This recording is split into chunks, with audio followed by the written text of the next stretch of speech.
proclame la restauration de tout ce que le diable a établi maintenant au nom de Jésus-Christ.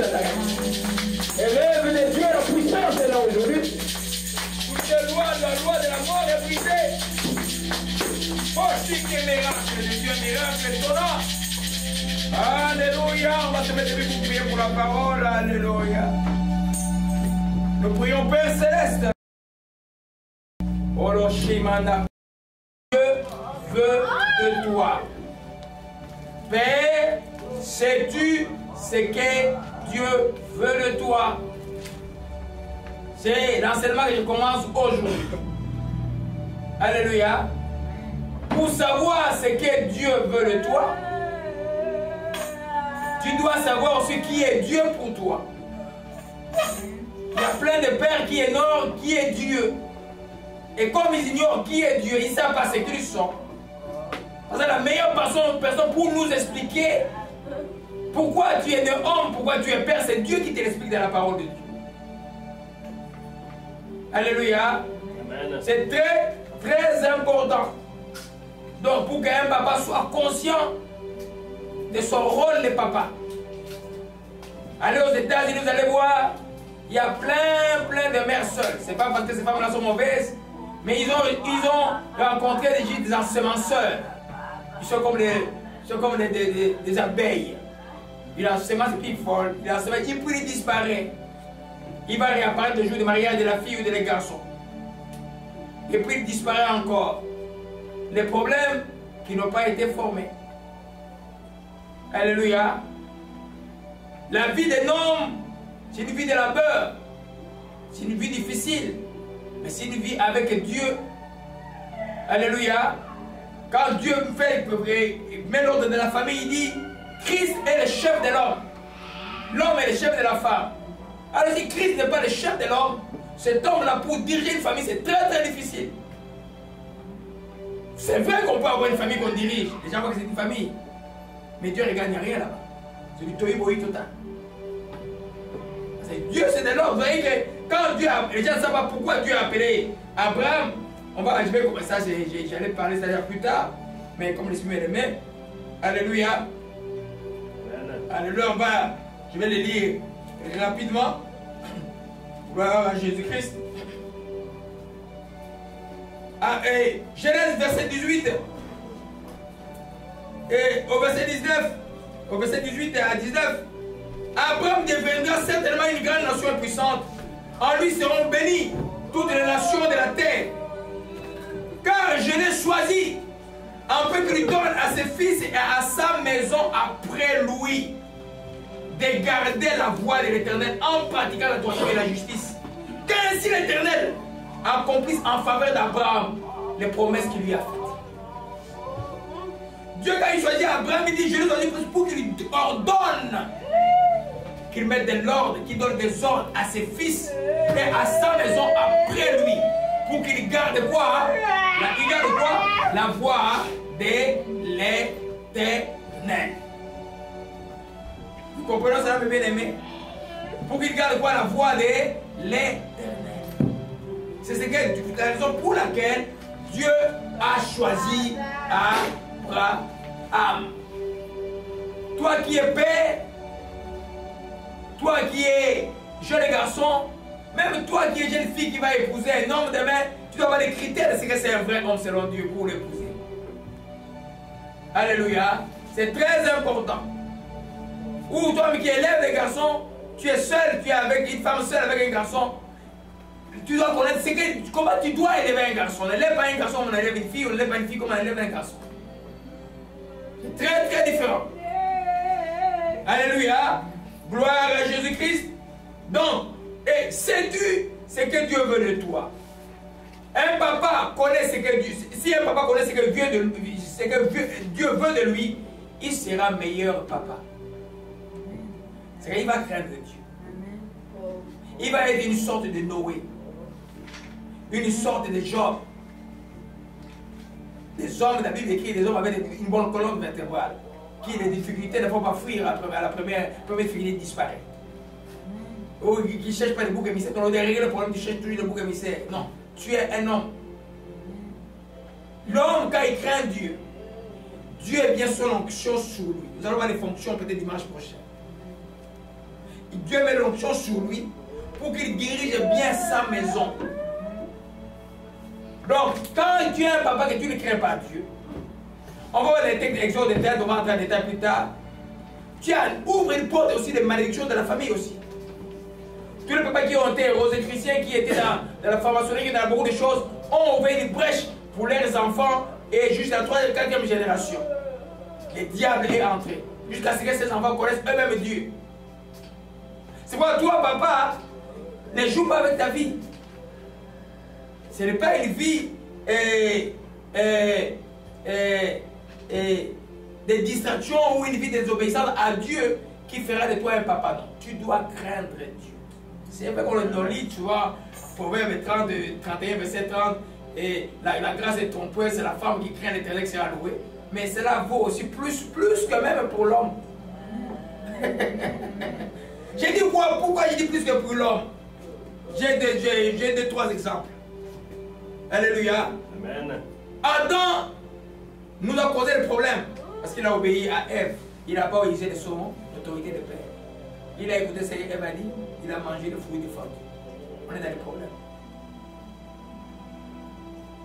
Abraham, au lieu de regarder la promesse, d'être ferme de la promesse, à cause de la précarité, la femme lui propose la servante. Abraham dit, il n'y a pas de problème comme Dieu a proposé. Mais Ismaël nous cause des problèmes jusqu'aujourd'hui. Jusqu'aujourd'hui, hein. Job, et quand Satan vient auprès de Dieu pour l'accuser, et Dieu était fier de Job, mais Dieu a permis à Satan de prouver l'homme de Dieu. Il a tout perdu, mais il est resté interne. La femme lui a dit, maudit Dieu et meurt. Mais c'est avec la même femme que Job a recouvré tout ce qu'il avait. On partageait dimanche et mercredi à la TV, c'était très profond. On parlait de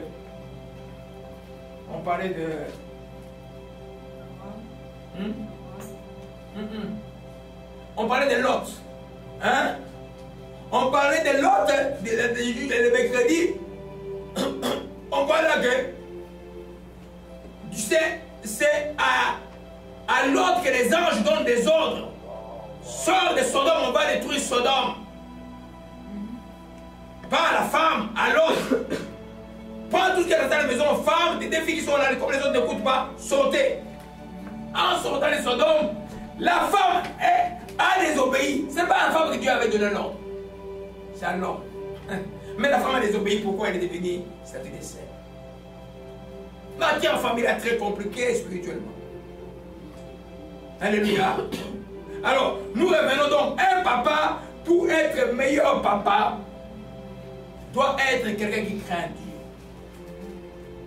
Quand tu crains Dieu, tu mets un parapluie de protection dans ta famille. Même si ta femme désobéit, on a vu la femme de Job, même si tes enfants défaillent à gauche, à droite, peut-être des crises, des croissants, des crises arrivent. Mais toi, si tu mettais la barque, parce que c'est toi la tête de la famille, c'est toi le chef de la famille.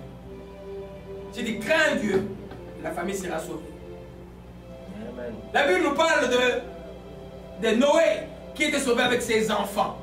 Mais il ne nous dit pas qu'est-ce que ses enfants faisaient. Et ils obéissaient à Dieu. Non, la Bible dit que Dieu trouva Noé intègre et sa voix était juste. Seulement Noé. Mais à cause de Noé, ses fils et ses belles-filles ont été sauvés. Donc quand tu es un homme doit être formé dans l'intégrité. J'étais quelque part, quelqu'un disait, mon mari ne prie pas beaucoup, et tout ça. J'ai dit, arrête, je t'ai dit depuis 10 ans, ton mari est intègre. C'est plus que quelqu'un qui prie beaucoup. Au Congo, les gens prient beaucoup, mais ils ne sont pas intègres. Ça peut pas marcher. Quand tu es intègre, tu prieras et quelques minutes, ça va marcher. Et ça se forme. Dès qu'ils sont tout petits, les petits garçons, vous les formez à l'intégrité. C'est pas parce qu'il va souffrir qu'il va voler un stylo en classe, parce qu'il va envier celui qui s'habille comme ça à l'école. Non, vous les formez à être des gens seuls, à part, qui n'envient personne, ils demeurent intègres. Alléluia. Le papa est plus qu'un simple géniteur. il a une fonction de vie. C'est-à-dire qu'on ne cessera jamais d'être père. Tu vois, les enfants font erreur et ils grandissent. Des fois, ils veulent se montrer un peu. Non, un papa ne joue pas avec lui. Un papa, tu dois de mort et de vie sur toi. Même si tu es marié depuis. Chrétien ou pas chrétien. Vas-y, dis, ah, moi je suis chrétien, mais de lui, ton père, là, Dieu dit, honore ton père et ta mère avec qui il honore. Alléluia. C'est pourquoi, quand papa est en colère, il faut négocier, il ne faut pas l'affronter. Il faut négocier. Lui montrer que tu es toujours soumis, quel que soit ton âge. Dans ce combat-là, il n'y a pas de victoire. Il n'y a pas de victoire. Nous retournons dans Genèse. Je n'avais pas prévu de parler de ça. Merci vraiment pour la louange aujourd'hui. Et nous trouvons dans Genèse chapitre 9, je crois. Alléluia. Mon frère, tu peux nous lire Genèse 9, verset 19.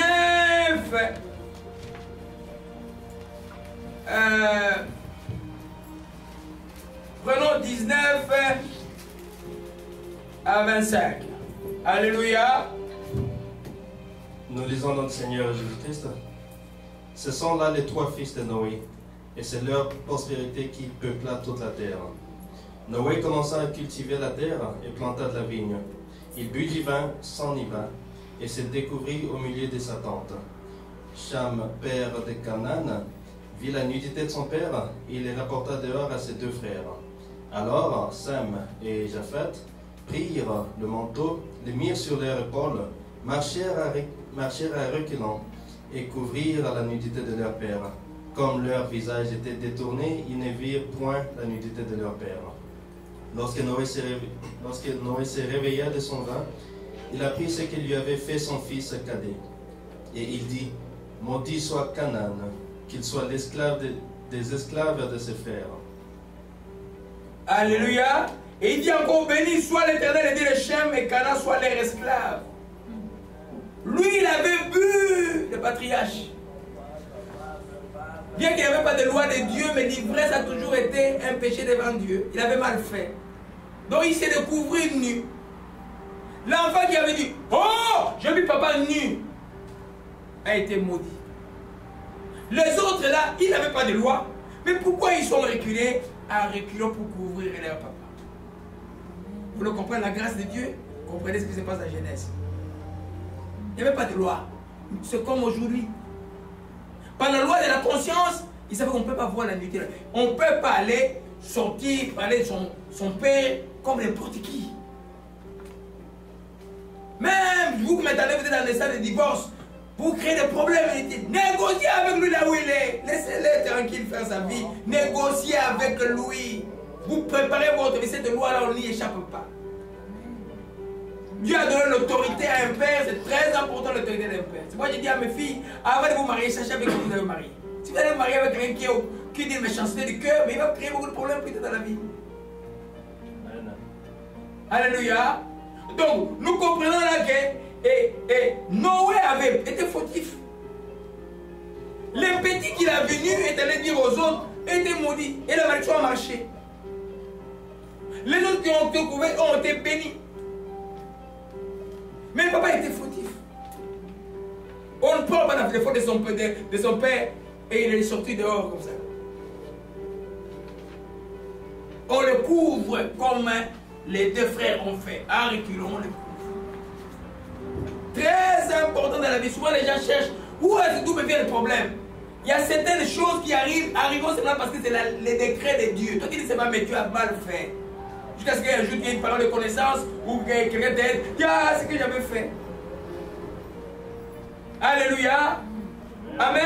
Amen. Donc, on revient, nous voyons là que le papa est le représentant de Dieu dans la famille. À ce titre, il doit y travailler pour demeurer le représentant de Dieu. Il doit craindre Dieu. Il doit soigner sa relation avec Dieu plus que toute autre chose. Ah non, ma femme elle prie. C'est ma femme qui prie beaucoup. Moi je dors simplement. Non, tu commets une erreur grave.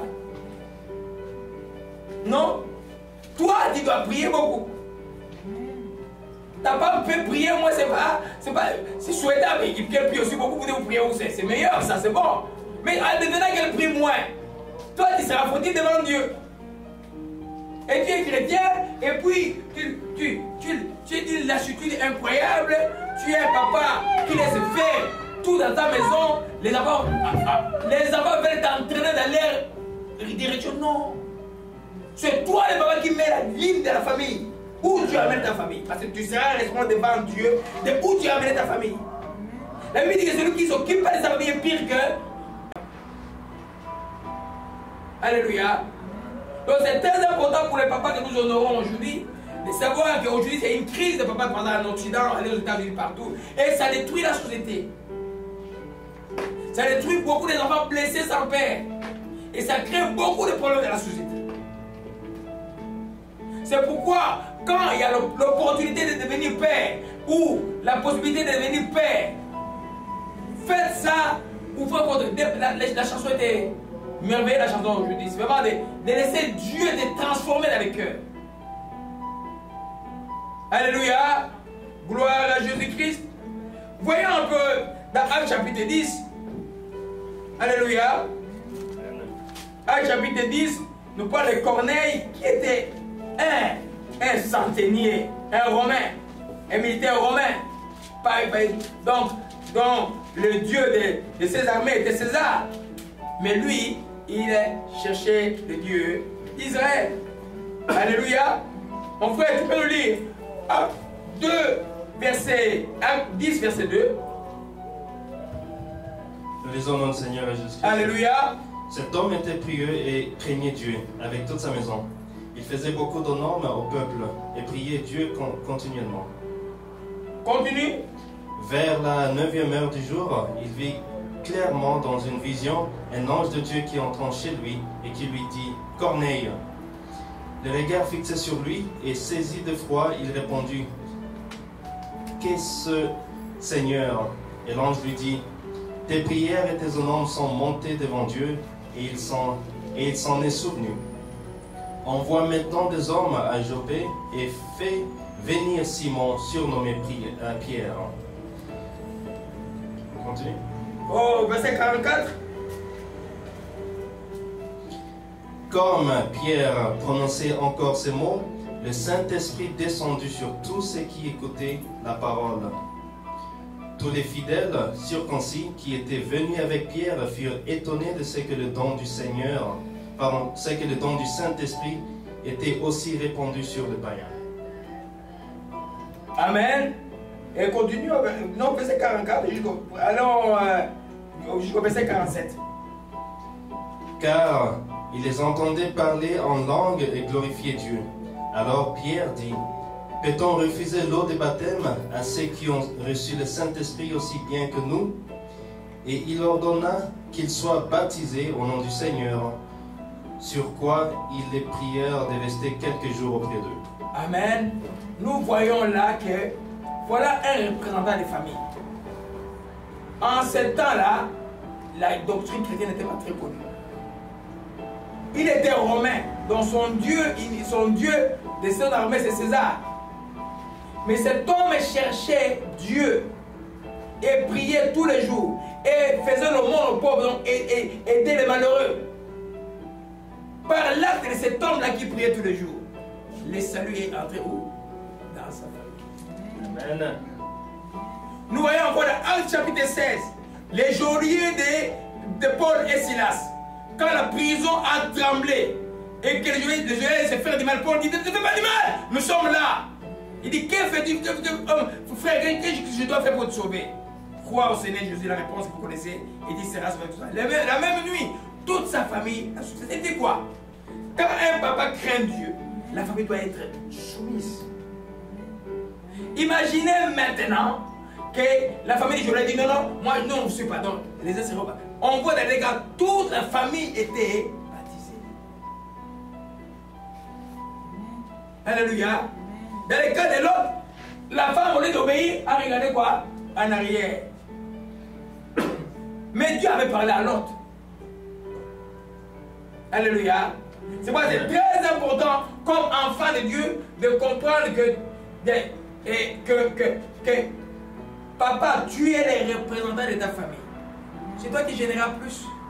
Il y a des fois je prie, les gens ne savent rien dans ma maison. Pourquoi je prie? Amen. C'est toi qui fais ça, qui prendra beaucoup de fardeaux. C'est toi qui, la plupart du temps, Dieu, vous allez voir que le papa est visionnaire. Tu vois déjà des dangers, mais tu ne parles pas. Mais quand tu vois des dangers, tu fais quoi? Tu pries. Même quand je vous suis spirituellement, je peux sentir, quand j'appelle un pasteur ou un ami, j'appelle quand je dis bonjour, la manière dont tu me réponds, je sais que tu es bien, tu n'es pas bien. Je sais ça. Des fois, je te laisse parler, et puis après, je prie. C'est ce que doit faire un papa, même un papa de la foi. Parce que c'est le même rôle d'un papa de la foi. Parce qu'un papa de la foi n'abandonne pas ses enfants, quel que soit leur agissement. Parce que c'est toi qui les as engendrés par Jésus-Christ. Alléluia. Comme c'est dans la famille biologique, il y a des enfants qui peuvent être rebelles, dans la famille rebelle, dans la famille spirituelle, il y a des enfants aussi qui peuvent être rebelles. Mais toi, papa, tu dois être condescendant. Tu dois chercher le bien des gens jusqu'à ce que tout le monde entre dans la bergerie du Seigneur. Amen. Donc c'est très important de comprendre que moi, comme papa, je suis le représentant de Dieu. Amen. Mon frère, prends un peu 1 Corinthiens chapitre 11, verset 1 à 3. Gloire à Jésus-Christ. J'ai beaucoup de gens dans mon cœur aujourd'hui. Amen, amen. C'est comme ça que la louange doit se passer à la maison de Dieu. Et vous voyez que tout le jour rentré, j'ai fait aller-retour au Ottawa hier. Aller-retour. Et je suis revenu, je crois, à 23h. J'étais fatigué, même le matin j'étais fatigué, mais après la louange, je me sens bien. Alléluia. 1 Corinthiens chapitre 11.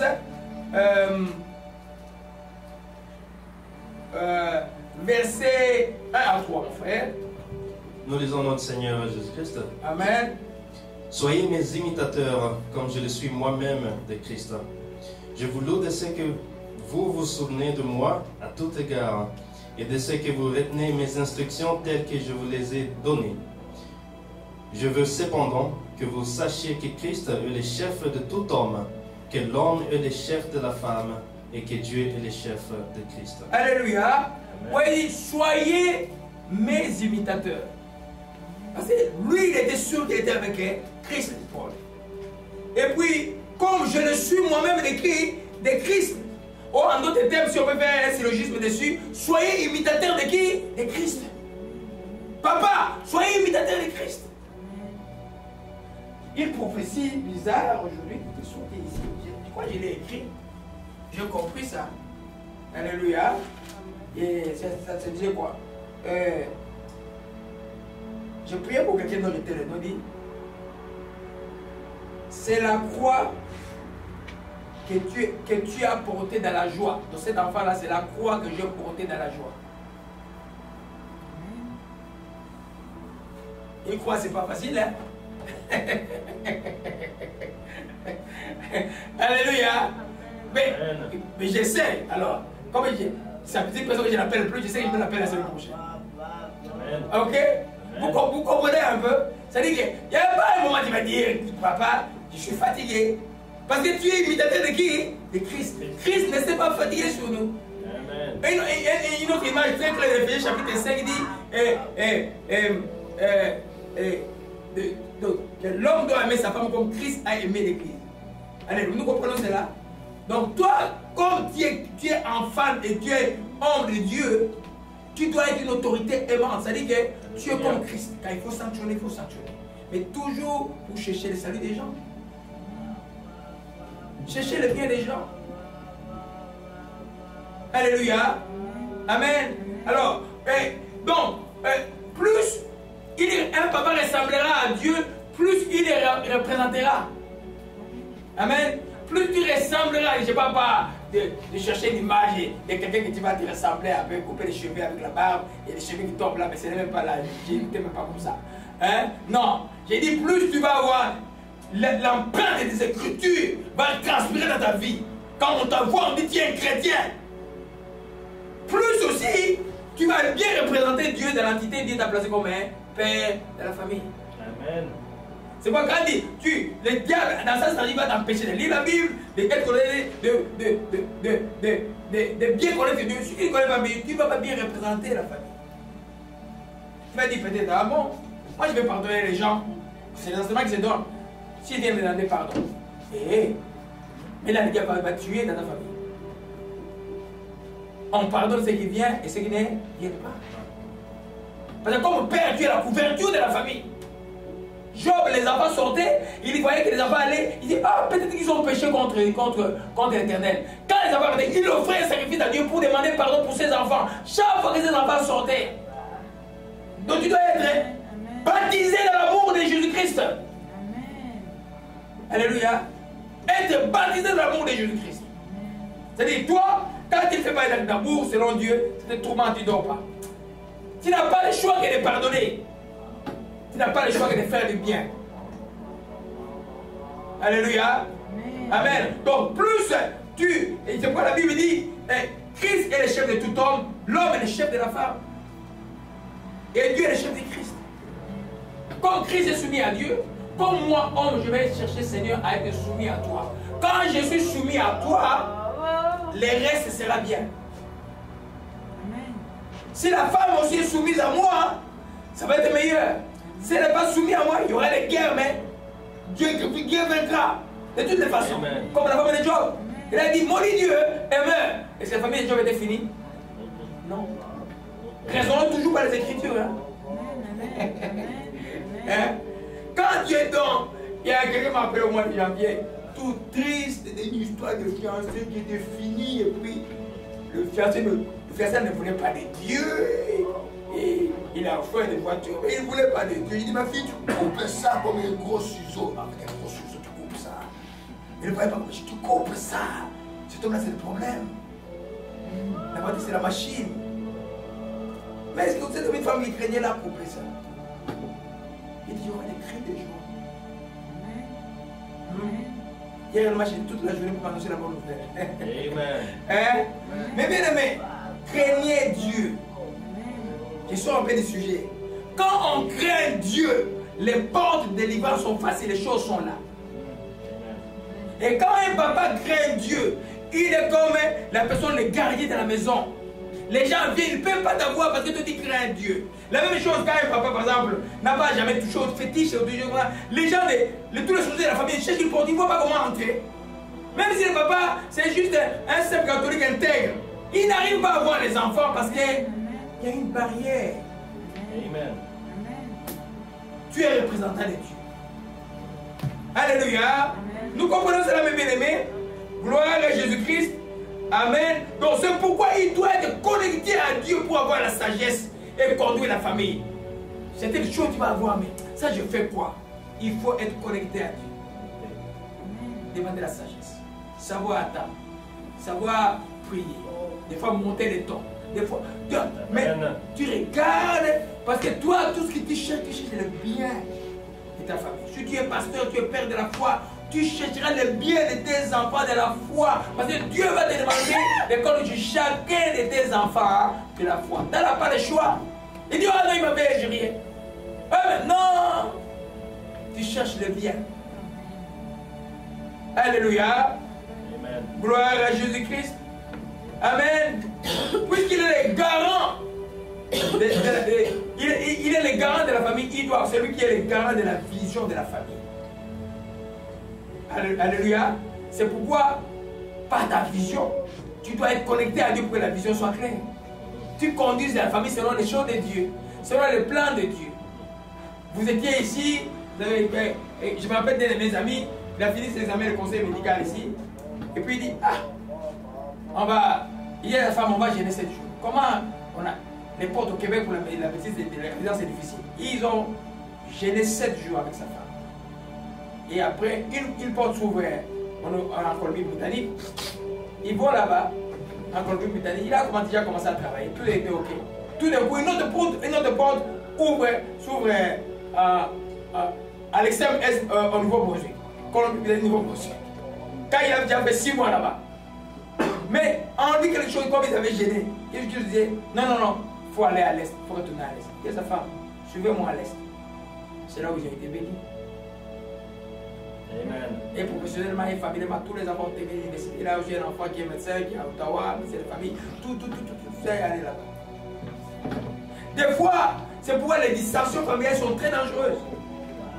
La vision familiale est donnée au père. La femme est en commission avec le mari. C'est pourquoi la femme doit être soumise pour que la commission marche. Et tous les deux doivent chercher qui? Dieu.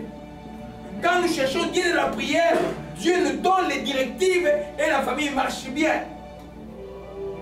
Alléluia. Si le papa dit ah non, ma femme prie beaucoup, je vois souvent ma femme prie beaucoup, c'est qu'il lui dit, il a posé des femmes des prières.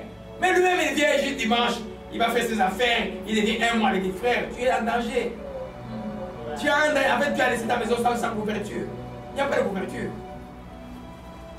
Vous allez voir que même quand une femme va commencer à prier, et puis son mari bien sûr après, Dieu fera toujours en sorte que le mari soit spirituellement au-dessus de la femme. Toujours. Mais il y a des gens qui ne veulent pas. Lui, c'est son business, c'est son ok, c'est jeu.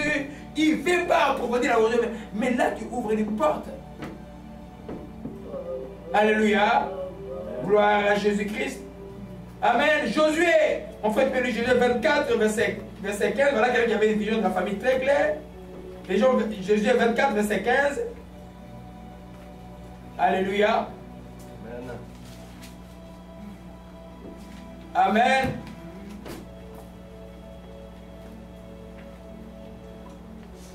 Josué 24, verset 15.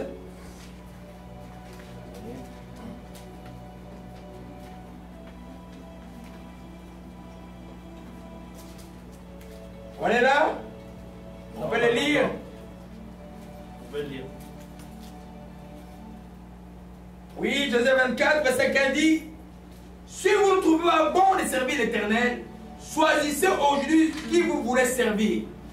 Le Dieu qui servait vos pères au-delà du fleuve, ou les dieux des Amoriens dans les pays dans lesquels vous habitez. Moi et ma maison, nous servirons l'Éternel. Voilà ce qu'un père dit. Chez moi, il n'y a que de Jésus-Christ.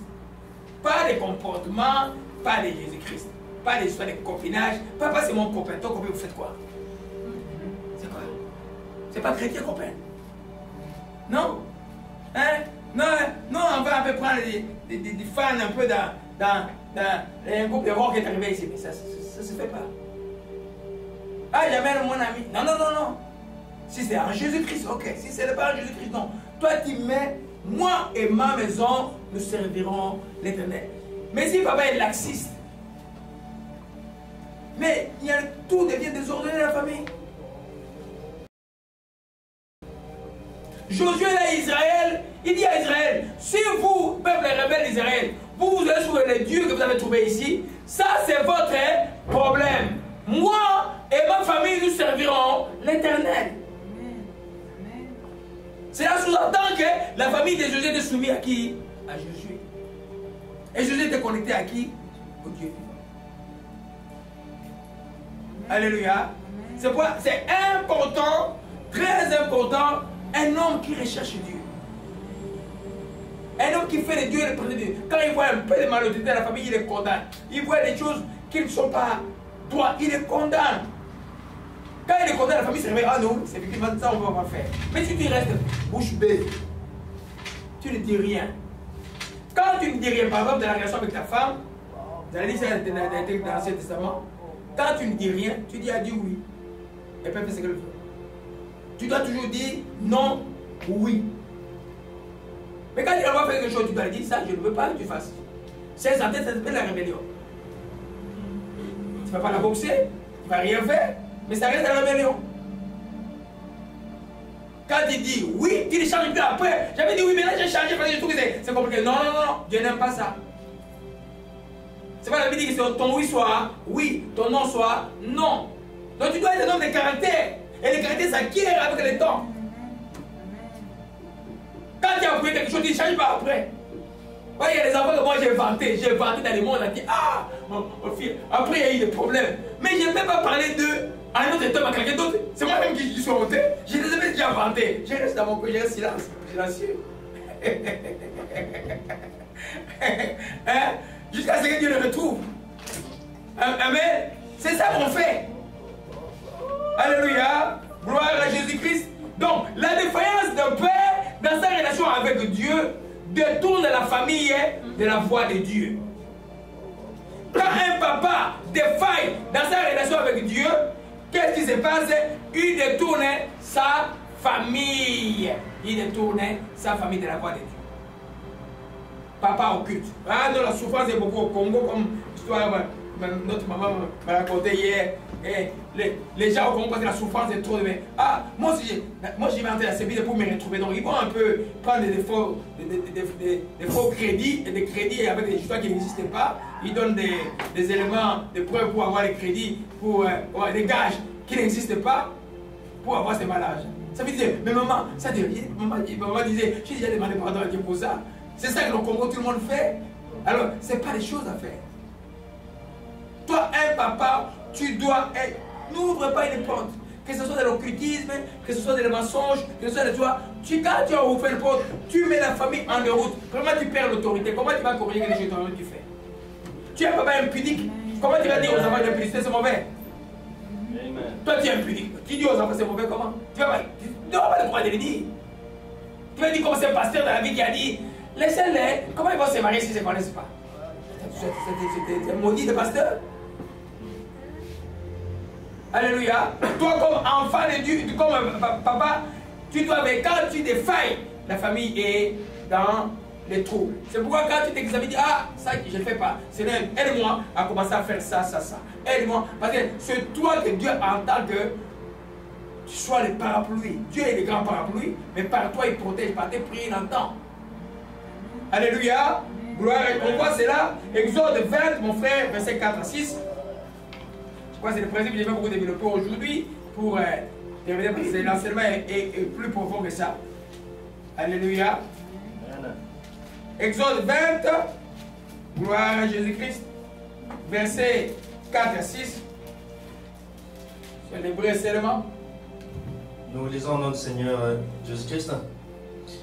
Tu ne te feras point d'image taillée, ni de représentation quelconque des choses qui sont en haut dans les cieux, qui sont en bas sur la terre, et qui sont dans les eaux plus bas que la terre. Tu ne te posterneras point devant elles, tu ne les serviras point, car moi l'Éternel, ton Dieu, je suis un Dieu jaloux, qui punit l'iniquité des pères sur les enfants jusqu'à la 3e et à la 4e génération de ceux qui me haïssent. Alléluia.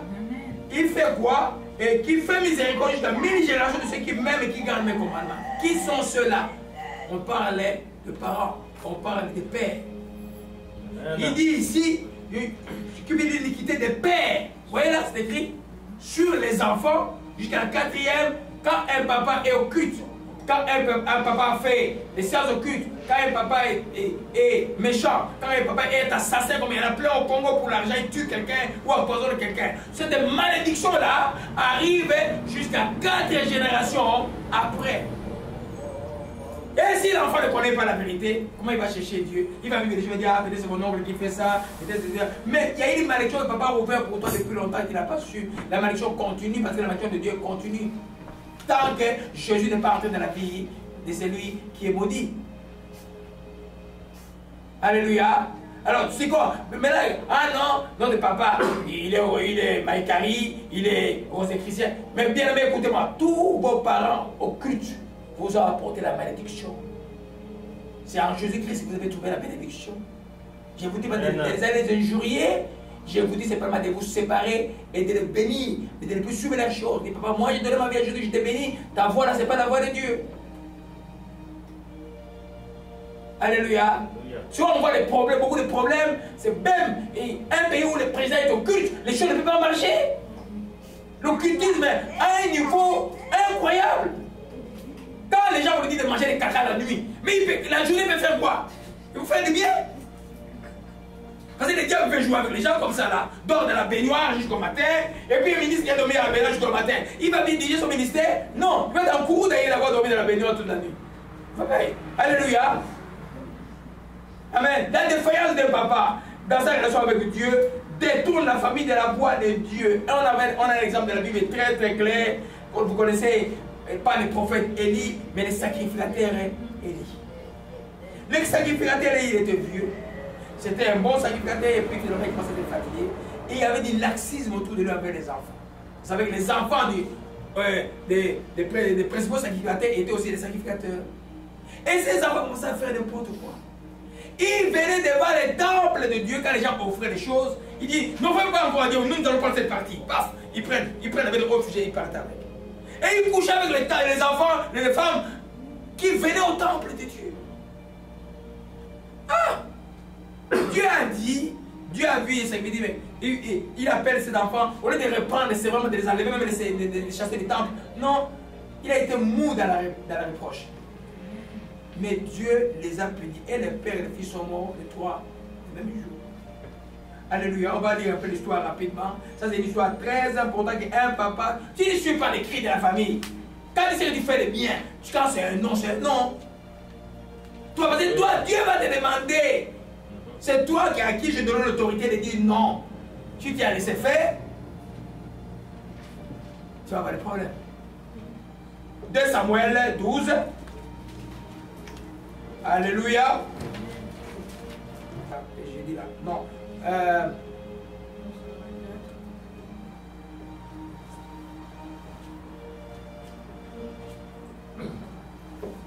Non, 1 Samuel, je m'excuse. 1 Samuel. 1 Samuel 2. 1 Samuel 2, je m'excuse. Alléluia. Je vais le lire et puis je vais donner le texte qui suit après. Au verset 22. Élie était fort âgé et apprit comment ses fils agissaient à l'égard de tout Israël. Il a appris aussi qu'il couchait avec les femmes qui s'assemblaient à la tente d'assignation. Il a dit, pourquoi faites-vous de telles choses? Quand j'apprends de tout le peuple de vos mauvaises actions. Non, mes enfants, ce que j'entends dire n'est pas bon. Vous faites pécher le peuple de l'Éternel. Si quelqu'un pêche contre un autre homme, Dieu le jugera. S'il pêche contre l'Éternel, qui intercédera pour lui? Ils n'écoutaient pas la voix de leur père, car l'Éternel voulait le faire mourir. Le jeune Samuel continuait à grandir, il était agréable aux yeux de l'Éternel.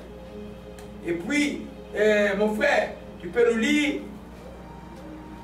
les versets 29 et les versets 30, c'était la réponse de Dieu par rapport à cette histoire d'Élie. 29, verset 30. 2 Samuel 2, verset 29 à 30, s'il vous plaît. Nous lisons notre Seigneur Jésus-Christ. Pourquoi foulez-vous aux pieds mes sacrifices et mes offrandes que j'ai ordonné de faire dans ma demeure? Et d'où vient que tu honores tes fils plus que moi, afin de vous engraisser de prémices de toutes les offrandes d'Israël, mon peuple? C'est pourquoi voici ce que dit l'Éternel, le Dieu d'Israël. J'avais déclaré que ta maison et la maison de ton père marcheraient devant moi à perpétuité. Et maintenant, dit l'Éternel, loin de moi, car j'honorerai celui qui m'honore, mais ceux qui me méprisent seront méprisés. Alléluia. Il dit, d'où vient que tu honores tes fils plus que moi? Un papa qui est mou dans la reproche quand il n'a pas fait mal, il honore ses fils plus que Dieu. En toute forme, il méprise de Dieu et Dieu frappe. C'est pourquoi les enfants comprenez qu'on peut être dur avec vous. Quand vous ne marchez pas bien, on doit être dur. Ça me sauve, ça vous sauve aussi. Alléluia. Ça me sauve, ça vous sauve aussi. Si je suis mou avec vous, j'attends ma fille de la foi, vient en concubinage avec quelqu'un dans les trucs déjà, il dit, mais ma soeur, pourquoi tu fais aussi des histoires comme ça? Viens ce dimanche continuer à chanter. Non. Alléluia. Non. Je vais te dire, non, un chrétien ne fait pas ça. Tu arrêtes ça ou je te vois pour l'église. Il y a un que vous voyez ici, il y a quelques années, ils ont vu, un de mes amis qui venait, il y avait une femme romaine ici, là, je dis que vous des années 2004. Je lui donnais une année. Ou tu épouses la femme, ou frère, tu arrêtes. Après, je dis, frère, je ne veux plus te voir. Je ne peux pas avoir de problème avec Dieu à cause de toi. Et tout là que les sacrificateurs étaient mous dans la reproche. Il devait les sanctionner, il devait lui les enlever du temple. Il dit, mais ce que j'attends de vous, c'est pas bon. Les parents disaient avec un peu de sens, mais ce n'était pas ferme. Il était défaillant dans son leadership de paix. Alléluia. Il n'a pas amené les enfants au bon chemin. Et ce qui fait que, vous voyez que, voici la prophétie, le verset 31, le temps arrive où je trancherai ton bras et les bras de la maison de ton père. Ensuite, il n'y aura plus de vieillards dans ta maison. Tu verras, tu seras un adversaire dans ma main. Tu verras un adversaire dans ma main, tandis qu'Israël sera comblé de biens. Il n'y aura plus jamais de vieillards dans ta maison. Je laisserai subsister auprès de mon hôtel. L'un de tes a fait de consumer de tes yeux et de t'attrister, mais tous ceux de ta maison mourront à force de l'âge. Tu auras poursuivi ce qui arrivera de tes fils Ophni et Phiné. Ils mourront tous les deux le même jour. Et le même jour-là, lui aussi était mort. Par la nouvelle de ses enfants. Quand il a appris la nouvelle que ses enfants sont morts, le lendemain, lui aussi est tombé sur la chair à la reverse et il est mort. Et sa belle-fille qui était en train d'enfanter, a enfanté un enfant de la souffrance, et la belle-fille ici était morte. Et l'enfant, l'enfant qui était sorti, a dit, la gloire a été bannie d'Israël. Nous comprenons cela, mes bien-aimés, que un papa là, quand il faut corriger ce qu'on va voir dimanche prochain, la correction elle est chrétienne. Amen. Tu dois corriger, dire aux enfants, ça c'est pas bon. Quand quelque chose n'est pas correct, ne ris pas avec l'enfant. L'enfant c'est pas ton ami. Amen. Il ne sera jamais ton ami. C'est ton enfant. À un moment tu vas être gentil. Mais quand il fait des bêtises, tu ne ris pas. Tu dis non ma fille, mon fils, ça ce que vous faites c'est pas bon. Amen. Parce que si Dieu, toi le père, tu ne fais pas trembler tes enfants, Dieu va te faire trembler. Toi le pasteur, tu ne fais pas trembler ce qui marche mal. Ce que vous faites n'est pas bon, Dieu va te faire trembler. C'est ce que ça signifie. Alléluia. C'est une grande raison. Il y en a qui courent vers devenir des pasteurs. Prophète, c'est encore plus compliqué encore. Alléluia. Nous comprenons que la différence de père, on va voir encore l'exemple de David, on va parler ça dimanche prochain. David, l'homme selon Dieu, a commis un péché très grave. D'où est sorti, par la grâce de Dieu, le psaume 51, le psaume 32, et tous les psaumes de repentance merveilleux. Il est sorti avec la femme de quelqu'un d'autre. Il a fait tuer cet homme. Et le prophète lui a dit, est venu avec une sentence. Il dit, toi tu as fait ça là, d'une manière cachée. Mais ce que Dieu va te faire vivre au jus et au vie de tout le monde. Un papa qui va faire des choses cachées. Tu te trompes. Oh non, on les voit quand ils meurent. Hein? Des enfants qui sont de partout. C'est ce qui fait des cachets là. Un péché qu'on fait en cachet comme papa va sortir. Les conséquences de là vont être visibles au niveau de la famille. C'est toi qui dois craindre Dieu. 1 Samuel chapitre 12 rapidement dans les 5 minutes qui restent. On va clôturer par là.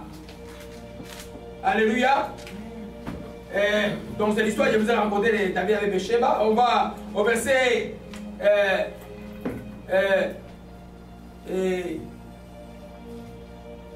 verset 9, mon frère tu peux lire du verset 9 au verset 12. On va clôturer par là. Nous lisons notre Seigneur Jésus-Christ. Mais ils oublient l'Éternel, leur Dieu. 2 Samuel, je m'excuse. 2 Samuel 12. 2 Samuel 12, verset 9 à 12. Nous lisons notre Seigneur Jésus-Christ. Pourquoi donc as-tu méprisé la parole de l'Éternel en faisant ce qui est mal à ses yeux? Tu as frappé de l'épée Uri, les Héthiens.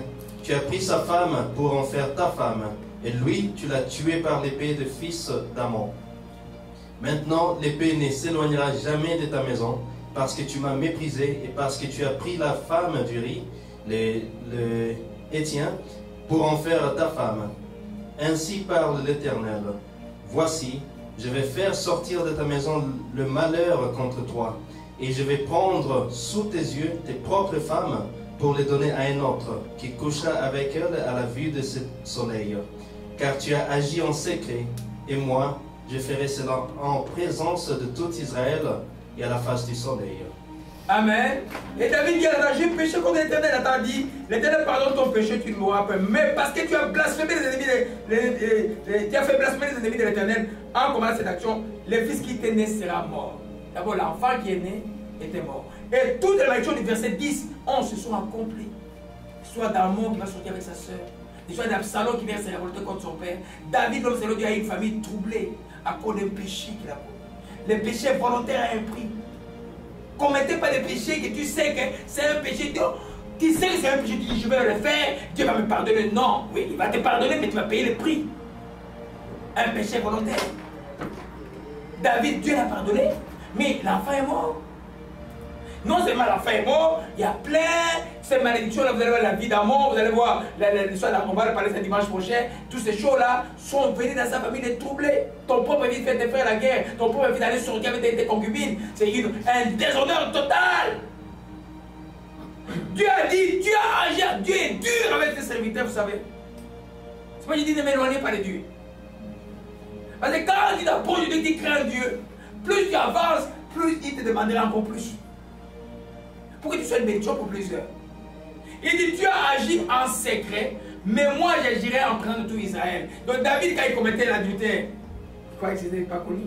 Mais Dieu a fait sortir les choses. Les conséquences ont été visibles dans les enfants. Visiblement.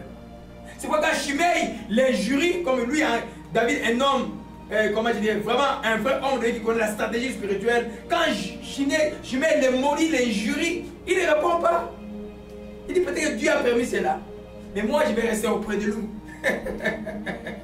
Et Dieu l'a retourné. Alléluia. Quand tu as fait le mal, ne joue pas au petit au boxeur, à un Dieu. Quand tu fais le mal, sois humble. Des fois même quand les gens te critiquent, tu as fait mal, bénis-le. Il peut-être que Dieu a permis cela. Mais Dieu qui t'a choisi, Dieu qui t'a appelé, il a dit, cette fois les justes tombent, cette fois il se relève. Il va te relever. Alléluia. Gloire à Jésus-Christ. C'est par là que nous allons terminer, bien aimé, avec la dimanche prochain. La négligence d'un père est aussi dangereuse que la rébellion d'une mère. Soit on parle de la rébellion, on parle de la négligence d'un père. La négligence d'un père est aussi dangereuse. Il met les rebelles de toute sa famille. Un père négligent de toute sa famille pareil. On va voir ça dimanche prochain. Et puis on va voir, le même dimanche prochain, je voulais prendre dès dimanche pour ça, les fonctions spirituelles d'un père. C'est quoi un père? Qu'est-ce que tu fais à la maison? Qu'est-ce que Dieu attend de toi de faire spirituellement à la maison? Il y en a qui appellent toi pasteur, mais il y a des choses, toi comme père, Dieu te demande que tu peux faire à la maison. Prier pour ton enfant, la matin de bénir, c'est pas parce que toi, père, tu vas mettre la main, tu bénis. C'est qu'il y a une autorité que Dieu t'a donnée. Alléluia. Alléluia. Je crois que c'est par là que nous allons terminer. Éternel, nous glorifions ton nom et te disons merci. Merci pour la grâce à tous les papas que tu as fait d'être père. À ceux qui se sont éloignés de leur projectile là où ils sont. Touche-les au Père. Tu as dit, à un temps, tu retires le cœur des enfants vers le Père, le cœur de Père envers les enfants qui ce temps soit celui-là, au Père. Pour celui qui m'écoute et celle qui m'écoute maintenant au Père. Et nous pensons à tous nos pères qui ont quitté cette terre. Oh, ce qu'ils ont été pour nous, oh Dieu de grâce. Nous prions pour la nouvelle génération de pères qui va nous suivre après au Père. Que soient ces papas qui te craignent au Père et qui gardent la doctrine de la parole de Jésus-Christ Nazareth dans la famille. Père, nous te disons merci et nous te rendons grâce. Encore de bénir chaque papa au Père qui est ici et qui est ailleurs. Père, je bénis ton Seigneur et je te rends grâce. Que ton nom soit béni et soit exalté. Alléluia. Je vais demander juste à tous les hommes qui sont ici, quelques hommes que nous avons aujourd'hui. On va le bénir au nom de Jésus-Christ. C'est pas de faire de musique. Alléluia. Amen. Gloire à Jésus-Christ. Amen. Les hommes bénis, le plus âgé vient d'abord. Alléluia.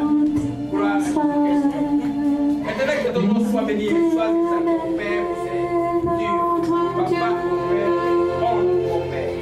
Et depuis Père, et soit au Père.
l'Assemblée se lève pour prier pour vous. Je voudrais, si quelqu'un a péché, mais sinon, moi, priez.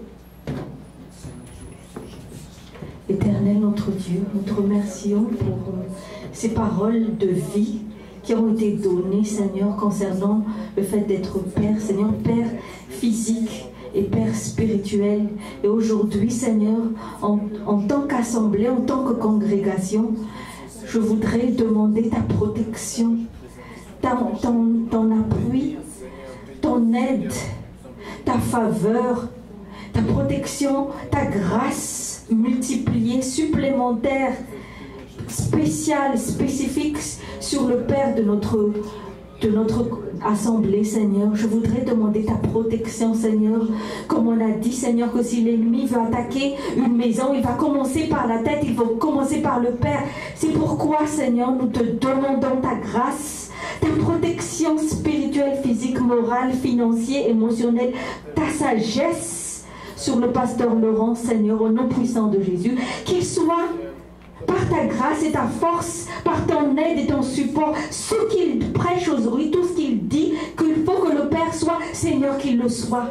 Par ta protection, nous sommes là pour prier pour ça, Seigneur.